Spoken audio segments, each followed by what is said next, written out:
heaven knows some of us are just like always cleaning or chronically moving stuff or chronically organizing. The point of a clean house is to have function. It's not really to have like Pinteresty clean. It's about functionality. So I'm trying to give you, and I'm trying to give me, permission to let my house be dirty. If that means I will have more time to sleep, or I will have quality time with my family, or if it helps me with my mental health to rest and have date night, just do other stuff like hobbies and, you know, showering. And so I hope this video inspires you to give yourself permission to let things be dirty and messy and chaotic, because it's too hard to be perfect all the time. It's too hard to be perfect in general, even for a moment. I don't want to aspire to be perfect anymore. I want to aspire to not even be good enough, especially when it comes to my house. I want to have peace of mind without having to clean everything. You know, I just want to have it. I'm making a video about doing less, which I think is aspirational. Depends on your personality. I was like that one Asian student. A lot of Asian Americans or Asian people in general are that one Asian student that is always very critical, super hard on themselves, extremely hardworking, to a point where we're kind of like robots or like dysfunctional or like always type A. I want to be a B now. I'm like, maybe there's something aspirational about being a B. They actually live a very full, balanced life. Our definition of success shouldn't be that we run ourselves into the ground with burnout and anxiety and depression. I'm making this video because if you're a mom or a dad, a grandma, a grandpa, anyone that caregives in general, you have challenges and you're gonna have like a dirty house, and it does not define you as a person. It doesn't mean you're bad, it doesn't mean you're lazy, it doesn't mean any of that bullshit that people tell you.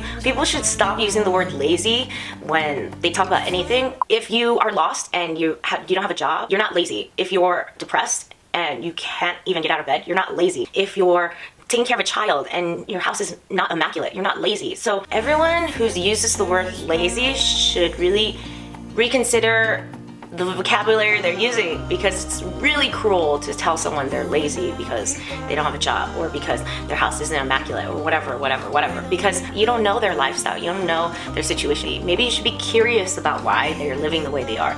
Do they have a hard time right now? Probably yes.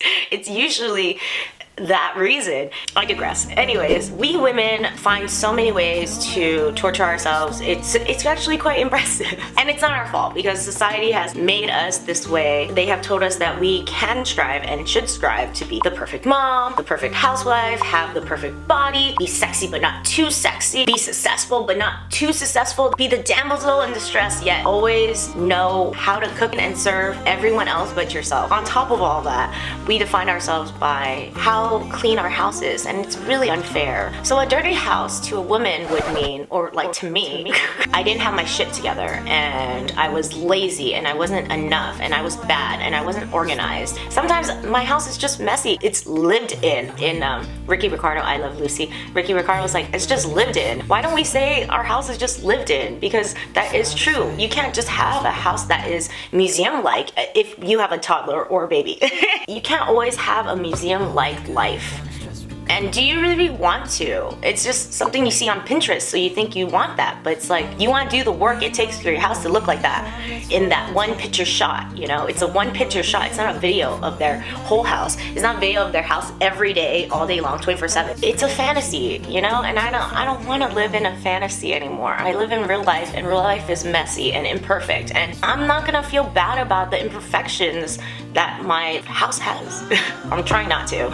This video was inspired by this Audible book that I was reading called How to Keep House While Drowning. And I just want to put a disclaimer out there that I didn't actually finish the book, because when they were talking about what you put your value, you start putting your value in how your house looks like. That hooked me, and that was great. But then they started talking about how to clean, and that made me feel shame because my house wasn't clean at the time, and it made me want to clean, but then that was like a shame trigger thing, so I decided to stop listening to the book. So I don't really know if the rest of the book is good, but I do recommend the beginning of the book. I notice I have a drive for cleaning only when people come over, and I know that is a shame-driven one, because that one is really about looking perfect in front of people. I try really hard not to clean when I have the courage and the bandwidth I will try so fucking hard not to clean. And then I'll touch my heart maybe like 10 minutes, 15 minutes before, and I'll look around at my shitty, dirty, messy house, and I say, people come over to see you. They don't come over to see your clean house. It just reminds me that people care about me. And if they have a comment, they don't like how dirty my house is, they feel uncomfortable, they can clean. There are a few critical people in my life that will remind me that my house is dirty, and I will say, my house is dirty, and if you have a problem with it, you could clean it. The next one is grace. I tell myself that I don't have to be perfect. My house does not have to be perfect for me to be worthy. And I mean, this is totally something I don't actually believe. It's something I chronically try to believe. I don't believe it subconsciously, but I think it's nice to remind myself that it's true, that I am still worthy even if I'm not perfect. And no one's perfect. So are we all not worthy? You know, like everyone has shit.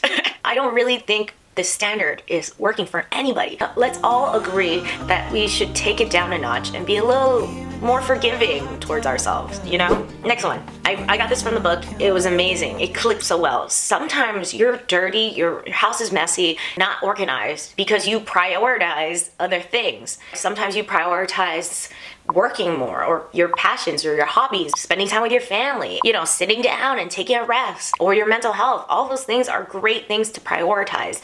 When my family was small, when I was married to just Ben and I had a cat, it was easy to keep my house beautiful. Not all the time, but you know, it was manageable. But now that I'm trying to raise my daughter and trying really hard for her to be well adjusted, and that is a huge goal. And sometimes the house is messy because I prioritize being a good enough mom over having a nice clean house, you know? Okay, going back to people coming over, because that is such a trigger for me. But when people come over and your house is messy, I want to believe that if I show them that my house is messy, that they too don't have to feel like they have to clean every time we come over. You know what I'm saying? Like, it's a two-way street. I'm showing you my vulnerability. I'm showing you that I'm not perfect all the time. I'm showing you that by not having a perfect house, I'm showing you my weaknesses, but in a great way.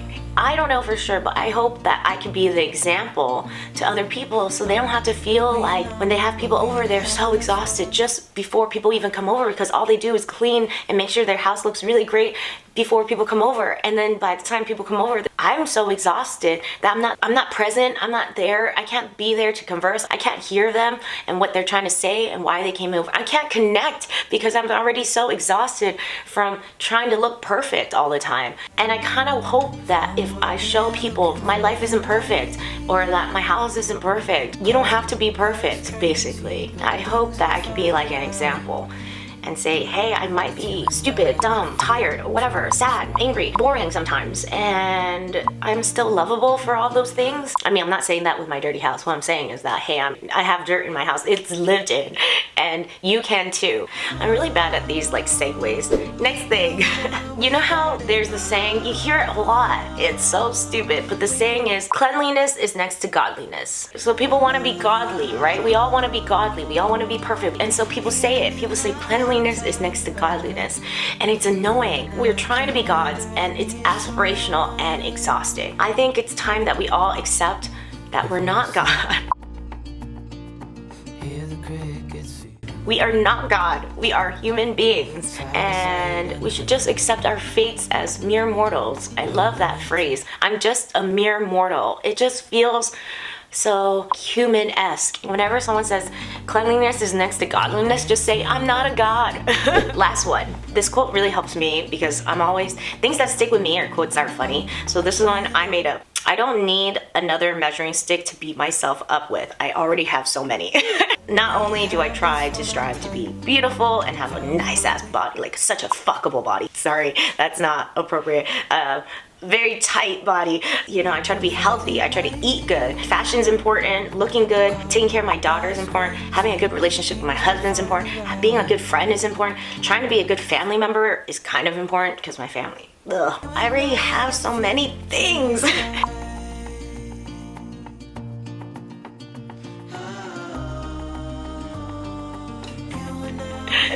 I think think I could take a notch down and like let this thing go. So I hope all of this was useful. I thank you so much for watching.